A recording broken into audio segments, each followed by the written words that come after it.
Hello my dear students, let us start today's class. First I will discuss the solution of the numericals which I have given for you as homework. The first numerical was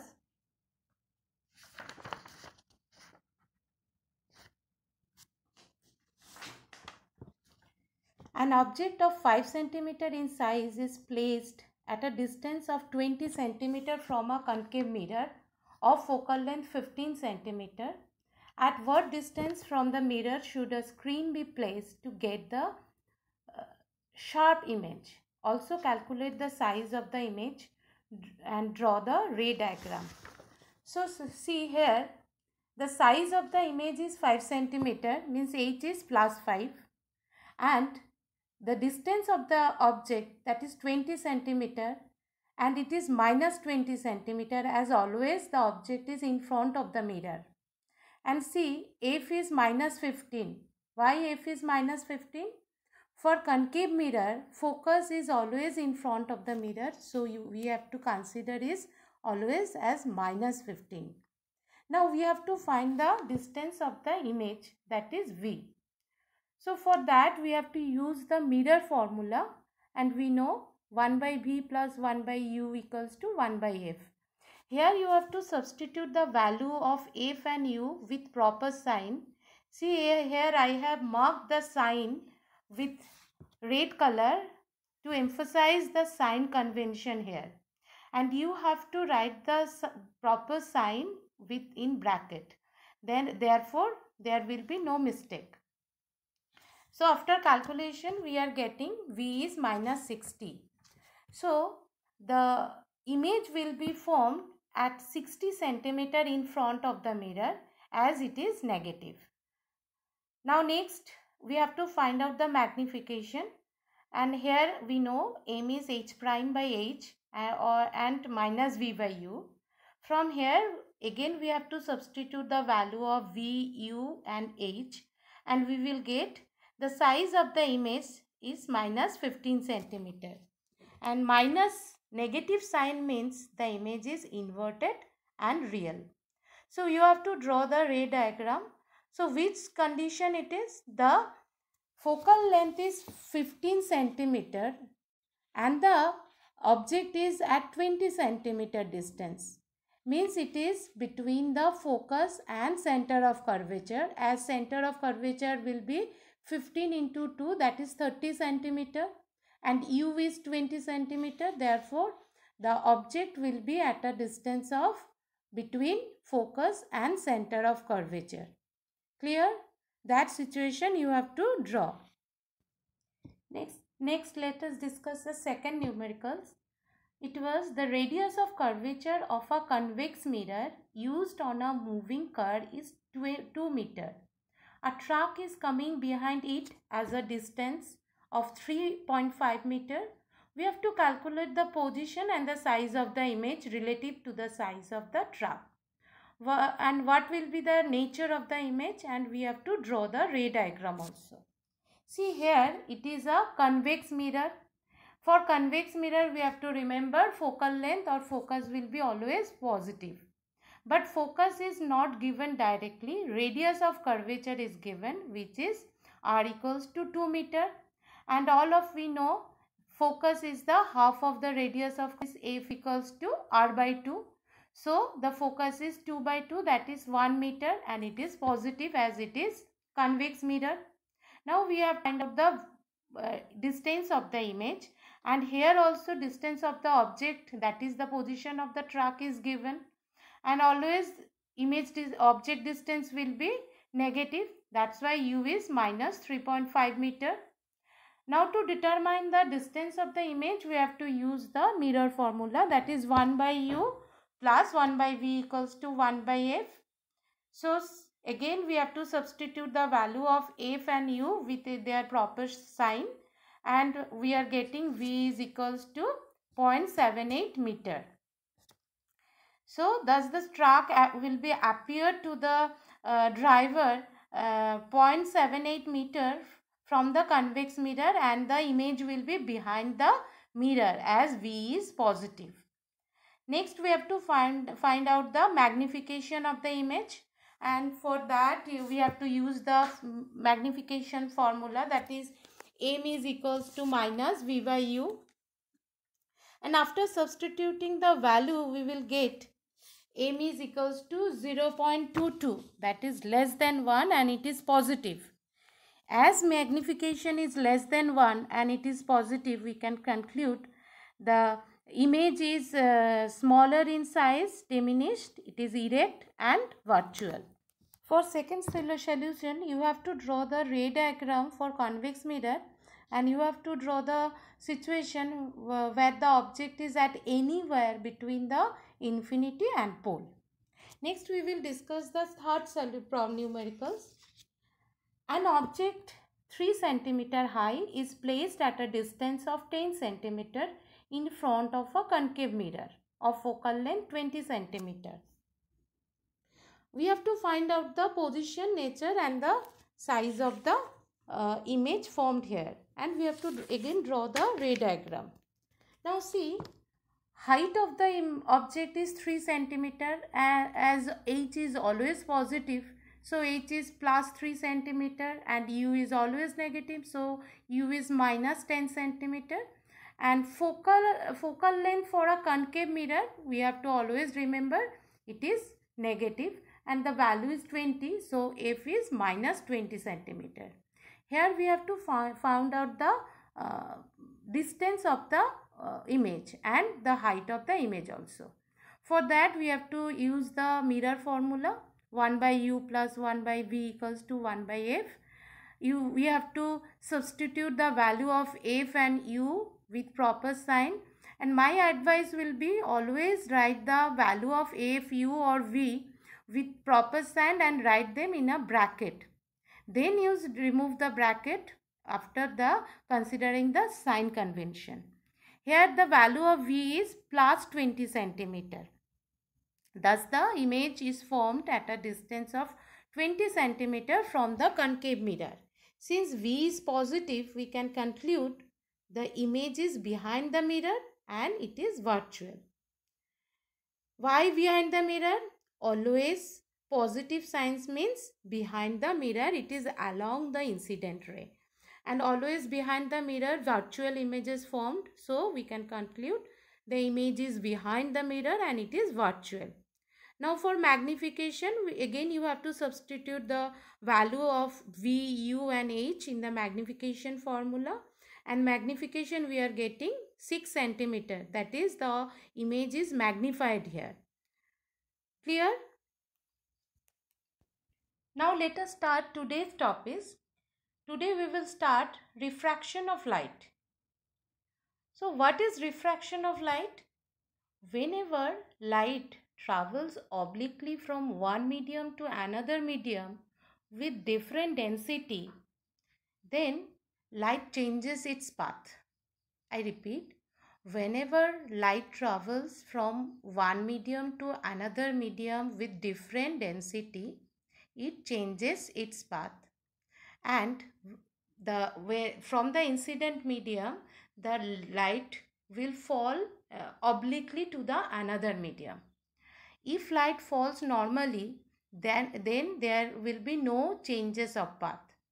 Whenever light enters from one medium to another medium with different density obliquely, then light changes its path, and this phenomena is known as refraction of light. Now, what is the definition of refraction of light? The bending of light rays when they pass obliquely from one medium to another medium is called refraction of light. Now here I have given a ray diagram for refraction of light. You see, I have used yellow color for the incident ray and red color for the refracted ray. So you just check, refracted ray are moved either towards the normal or away from the normal. That depends on the density of the two medium. That we will discuss clearly later. Now for this diagram, let us clear the picture. Here AO is the incident ray, OB is the refracted ray, NO N dash is the normal at the point of incidence. And see clearly AON, that is the angle with the normal and the incident ray, is the angle of incident. And the refracted angle between the normal and the refracted ray, that is BON prime, is the refracted angle. And incident angle we denote by small I, and refracted angle we denote it by small r. So before we have discussed reflection of light. For reflection of light, light travels through one transparent medium and incident on any opaque medium, and then it bounces back again to the first medium. For reflection, the light bounces back to the first medium. But for refraction of light, light enters to the next medium, but it changes its path. This is the basic theory of refraction of light. Now students, what is refraction of light? I think is it clear? Now let us discuss the cause of refraction of light.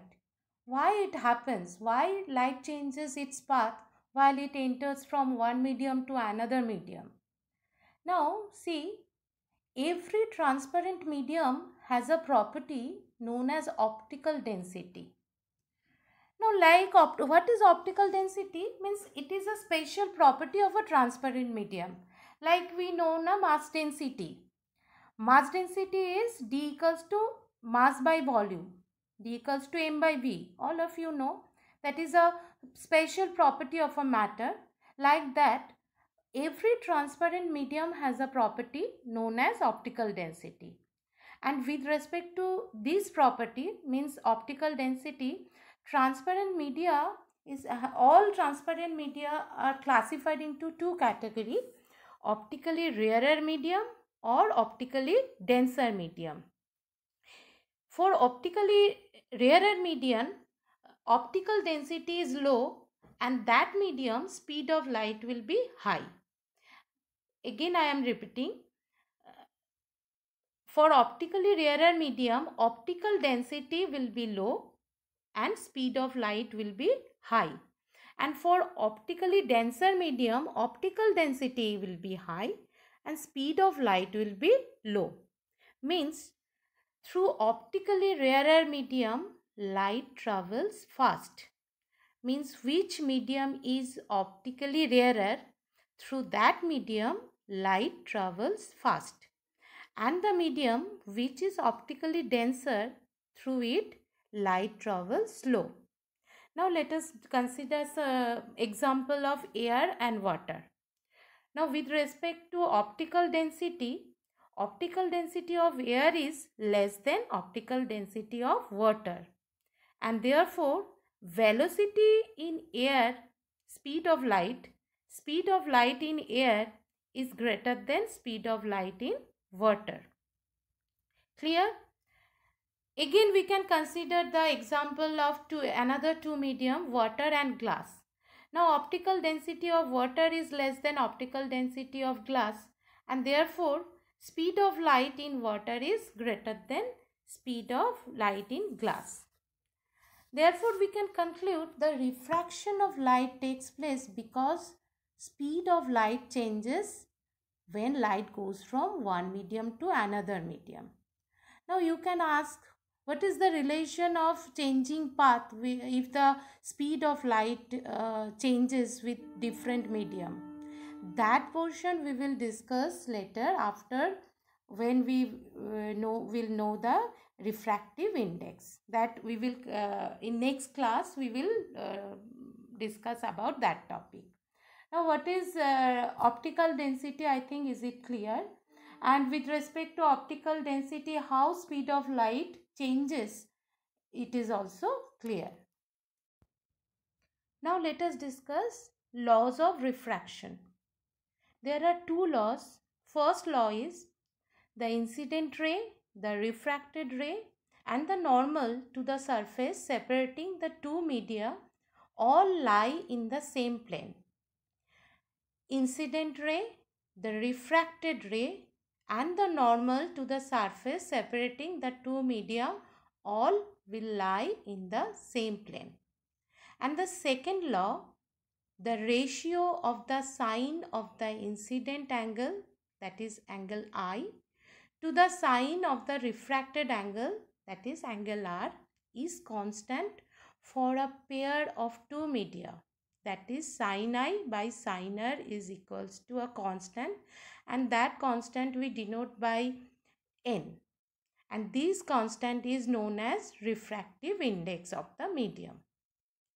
I want to repeat this law again. Listen very carefully. This is very important law. This law is also known as Snell's law. The law is the ratio of the sine of the incident angle to the sine of the refracted angle is a constant for a pair of two media. Means you just consider the diagram for the refraction. If we know the incident angle I and the refracted angle R, from IR and R we can find out the value of sin I and sin R. Now that numerical value of sin I and sin R, if you take as a ratio, you will get a constant value for a particular two medium. Means if light is traveling from air to water, for that condition, for any value of incident angle, the ratio of sin I by sin R for air and water will always give you a constant value.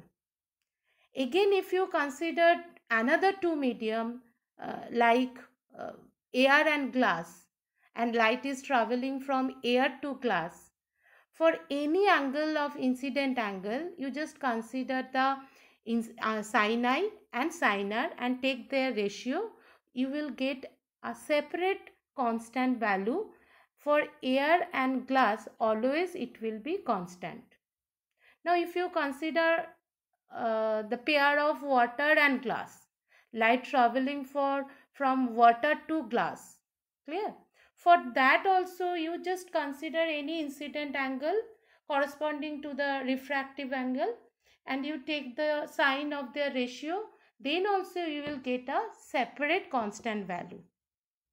Means for a particular two medium, the ratio of sine and sin R will give a constant value, and this constant term is known as refractive index of the medium. Now here we have to consider which one is first medium and which one is second medium. Here refractive index is actually of the second medium with respect to the first medium. Means if you are calculating the if you are considering light is traveling from air to water, whatever constant value you will get, that refractive index will be the refractive index of water with respect to air. Clear? Now if you are considering the light is traveling from air to glass, then the refractive index will be the refractive index of the glass with respect to air. Clear? And we denote it by N21. Here 2 is the second medium and 1 is the first medium. For air and water you can write as N water then air. Clear? And this law is known as Snell's law.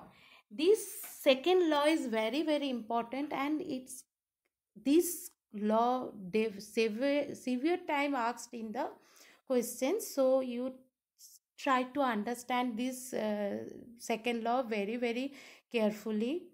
Now see students, I am feeling very uncomfortable as my students are not in front of me and I can't see your face and I can't feel your expression, what you are feeling, whether you are understanding or not. So it is very difficult for a teacher to continue without her students in front of her. So you are always free to ask your doubt. You just message me through my WhatsApp number, and I will call you one by one, and I will try to clarify your doubts during the allotted time for you. But you can text me your doubt anytime. Clear? And one thing more, in last class I have given some homework for you, but only one students have submitted the homework. But next today also I will going to give some homeworks, and I will expect my maximum or all students will submit the homework to my WhatsApp number. And again, as I told you before also, don't stop your studies. Study day by day. For the first day it will be not a huge pressure for you. Just try to prepare your lesson, whatever we have discussed just today. Try to understand them and prepare the for all the studies. And if you feel any difficulties, just uh, contact me through your message in WhatsApp, and I will call you and clarify them.